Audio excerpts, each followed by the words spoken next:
नमस्कार दोस्तों, स्वागत है आप सभी का आपके अपने YouTube channel the study world में। मैं हूं यशवी पांडे।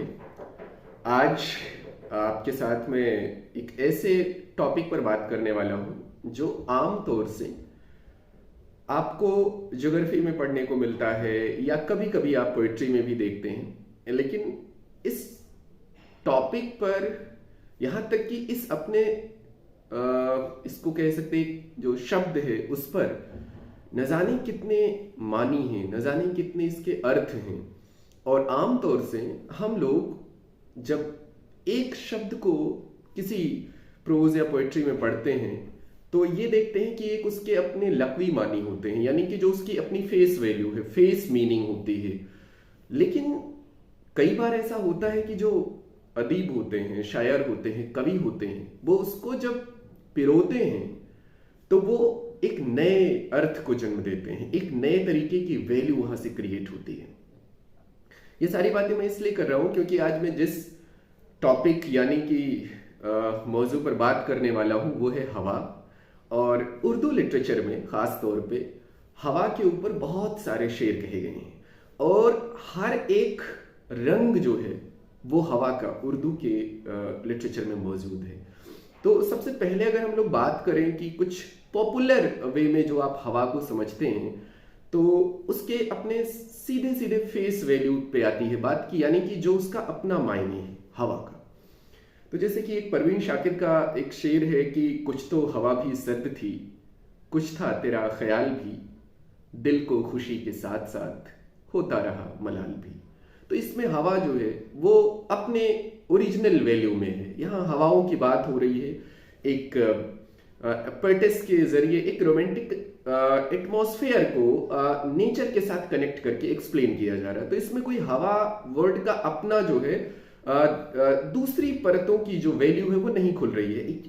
एग्जैक्ट मीनिंग जो हवा की है वही इसमें इस्तेमाल कर ली गई है।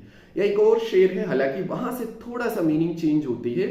हवा के अपने मानी, अपनी वैल्यू वहां से निकल के आती है। और वो कैफ संभली का शेर है कि हवा चली तो कोई नक्शे मोहतबर न बचा, हवा चली तो कोई नक्शे मोहतबर न बचा, कोई दिया कोई बादल कोई सजर न बचा।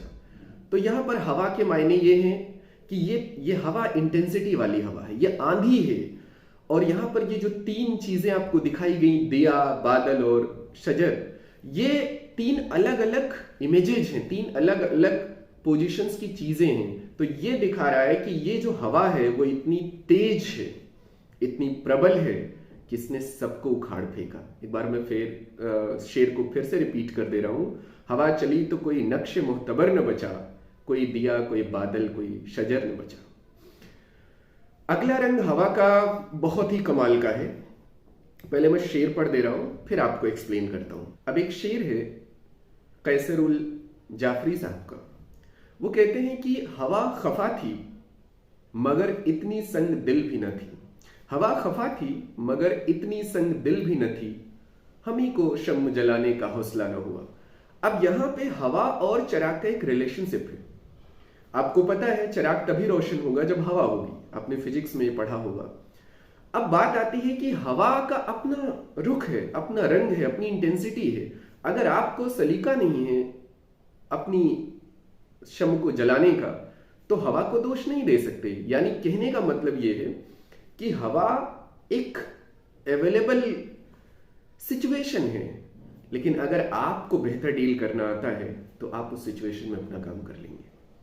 अगला शेर बड़ा अच्छा सा है, इसी से थोड़ा सा कैनवस को आगे बढ़ाता हुआ, और वो है खुर्शीद तलब का शेर है।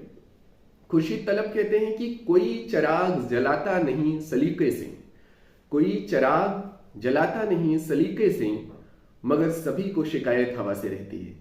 यहां भी वही बात आती है कि जब आपको अपने स्किल पर, अपने स्किल सेट पर भरोसा होगा और आप अपना स्किल सेट बेहतर तरीके से इस्तेमाल कर पाएंगे तो जो सिचुएशन है वहां भी आप अपना रास्ता ढूंढ लेंगे। सिचुएशन पे दोष देना यह गलत है। यह शेर उस परिप्रेक्ष्य में है। अगला शेर बहुत काम का है, बहुत ही प्रैक्टिकल है। वो कहते हैं बिस्मिल सईद का एक शेर है कि खुशबू को फैलने का बहुत शौक है मगर, खुशबू को फैलने का बहुत शौक है मगर, मुमकिन कहां हवाओं से रिश्ता किए बगैर।